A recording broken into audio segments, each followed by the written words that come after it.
I'm going to apologise. Look, I'm really sorry that I'm late to the party. As per usual, traffic held me up. The bus was late. I had to stay in. I had to wait to let somebody in. Whatever excuse I can think of to apologise for saying, guys, I'm sorry it's taken a while for me to do this video. The Goldberg situation fascinates me. It really fascinates me because there's a lot of backlash and fan resentment towards the guy, I want to say, in the past couple of weeks. And it seems to have grown after the Kevin Owens match at Fastlane, where we all predicted that Goldberg was going to win and we were going to get Bill Goldberg versus Brock Lesnar for the Universal title. And when you do think of the trajectory of the belt since its inception, wow, fancy words there. You had Finn Balor to Kevin Owens to Bill Goldberg and to potentially Brock Lesnar. And it's a bit of a crazy trajectory right there. I hope I said that right. But people are not happy about Bill Goldberg being the Universal Champion. People are furious that he's the champion, and there's a lot of resentment that I seem to be picking up on about the main event of WrestleMania being Bill Goldberg versus Brock Lesnar for the Universal title. And I know people are fucking going mad. People have lost their shit. I mean, I remember the day after he won against Kevin Owens seeing some angry tweets, and I was like, whoa, people are pissed. People don't like this. And to be honest with you, who am I to say that they shouldn't feel angry? Because I do see it. I do see it. I look in these angry tweets, and I know it's only 140 characters, but then I look deeper into it and I look at what other people have said, and I do think that people have this point, and I need to watch my mate's video, Kyle, because I know he's going to expand upon this, so check that down below when I put it in the description. There has been this theme within the company since about 2011, maybe earlier, with the current generation versus the previous generation, the Attitude Era. And it's been this. The Attitude Era is the golden era of wrestling. The Monday Night Wars was the golden era of wrestling.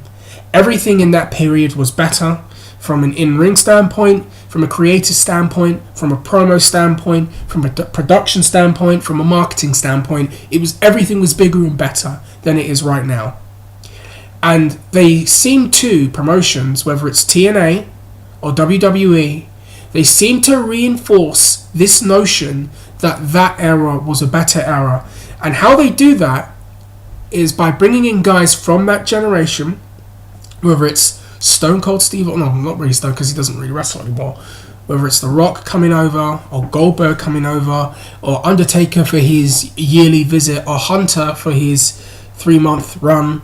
And they always seem to be the guys that get the upper hand on the current generation. And it just reinforces to fans that the Attitude Era was better than this era. And I have defended bringing in The Rock. I have defended bringing in Undertaker. And I have defended bringing in these names because I know that there's value there. This is a business. How do you expect to make money? You need to have things that people are willing to pay to see. You're going to have to hit something. Something in there needs to connect with the fan to make them get their wallet out and pay to see it. And when you bring in a Goldberg or a Rock or a Hunter or a Kurt Angle, which may be the case next year, if he wrestles next year or, this year, there is this, mixing the tomatoes with the lettuce, this, I've never seen this before, let's see what happens when these two faces, fresh to each other, collide. Let's see what happens. We got that with The Rock and John Cena in the first 2 years. We've been able to get that a couple of times. But at the same time, you want to walk the line of knowing how to get that, connect to that, respect that, not bury that, but at the same time, you don't want to take away from what you've currently got going on. And I believe that that's where a lot of the fan resentment comes from, because when Goldberg just smashed Kevin Owens in like 22 seconds, it just reinforced that theme. Kevin Owens is a jabroni. The previous generation was better, and that's it. Now, at the same time, I can see why someone would promote Goldberg like that. That's the Goldberg formula. That's why he got over. I know that fans are also pissed that they feel like they haven't gotten their entire money's worth. They want to see Goldberg in action. They want to see more than a few seconds or 2 minutes. They want to see Goldberg really getting in there. And I think that some of the resentment stems from that too. They want to see Goldberg go at it with a Brock Lesnar for more than 2 minutes, or with a Kevin Owens for more than 5 minutes, or however long that match was. They want to see that, and I do understand that frustration too. And fingers crossed we get more than 5 minutes at WrestleMania. So that's kind of how I feel about the situation. But at the same time, yes, you do need to bring in these names. And if you think about it, and you think about it like right now, I'm going to compare this to the UFC and what we've got going on with the UFC right now. Now, I've just done the impossible. I know the MMA purists are probably having a fucking field day right now, because I am about to compare the UFC and the WWE. But here it goes.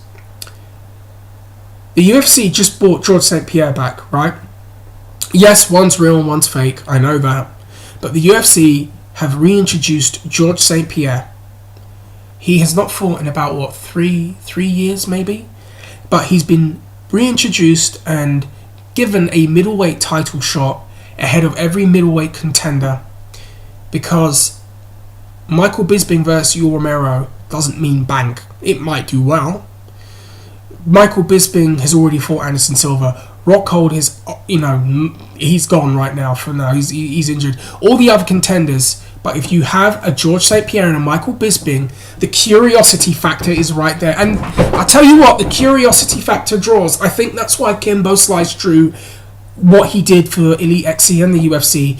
The curiosity factor can kick in, and it can make fans go to see things that they wouldn't normally see.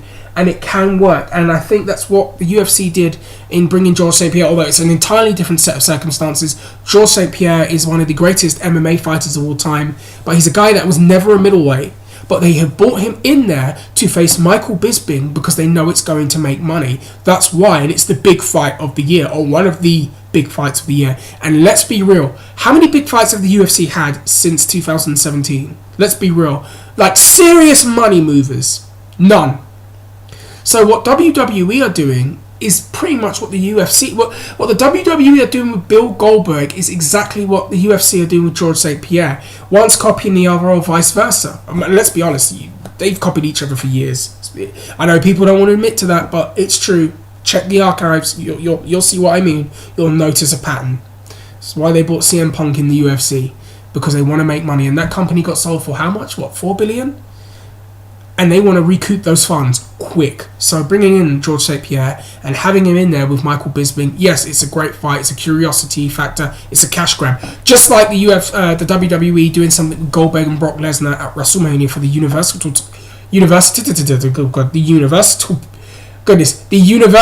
I can't get over it. The Galaxy Championship. Fuck it.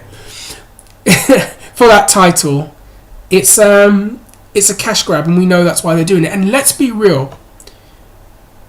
What else did the WWE have? And that points at a bigger problem. If Goldberg had not come in, right, and I want you to think about this right now. If Goldberg had not come in, what else would we have had at WrestleMania, the biggest sports entertainment wrestling show of the year? What else would we have had? I tell you what we would have had. You ready for this? We would have had Shane McMahon versus Brock Lesnar. Now you're going to think I'm absolutely fucking crazy for saying that. But yes, there were plans to have Shane McMahon versus Brock Lesnar. Who on earth would want to see that? Look, it worked the first time when they brought Shane in with The Undertaker. But would it work against Brock Lesnar? What else would we have had? Randy Orton versus Bray Wyatt, where Randy's supposed to be a babyface but comes off like a heel, burning his house down, doing the effeminate pose. That's the main event for WrestleMania. No, you need something. And I think, unfortunately, that is going to be the something. And it touches on the bigger problem. Look, how many main event stars have they really created? How many stars have they truly created? They should have been doing this years ago. They've got another year till the next WrestleMania. Let's hope, between now and then, that they do something more. But, listen, while I understand the resentment, is it fair to take it out on a Bill Goldberg?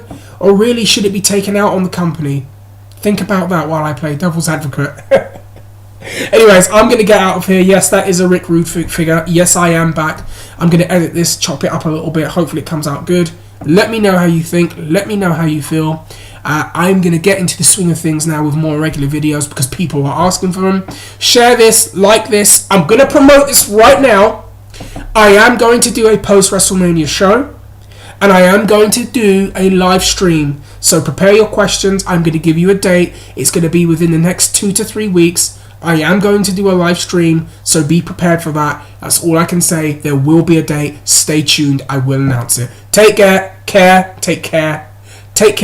Hit the like button. Let me know how you feel about this whole Goldberg situation. Check my mate's video out too. Share, like, subscribe. Guys, I'm out. Take care. Peace.